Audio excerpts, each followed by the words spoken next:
Para sa mga naghahanap ng house and apartment for rent online, bagong malilipatang pinapaupahang bahay or commercial space na good for your business. This is the Happy Family Locator Agent and welcome po.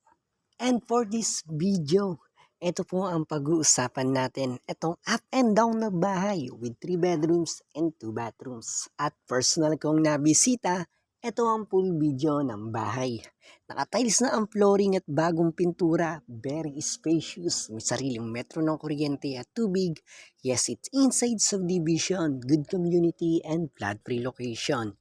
Malapit sa highway, may malapit na school at market.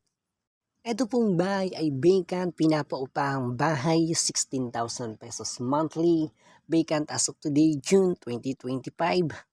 At kung napapansin nyo, ito yung master bedroom, ito yung kwarto na may sariling banyo, 3 ang kwarto nito, 3 palapag, pwede may kids, pwede may pets, at pwede mag-park sa harapan ng bahay.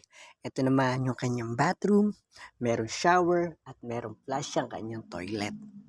Yes boss, yes ma'am, house apartment for rent, 16,000 pesos monthly with 3 bedrooms and 2 bathrooms sa Imus City, Cavite, Philippines. And yes po, para makita ninyo itong vacant na house apartment for rent, to make short story, nagpa-schedule kami ng viewing, meron akong kasamang tumitingin, eto po ako, eto naman yung may-ari at ang aking kliyente, maraming salamat po.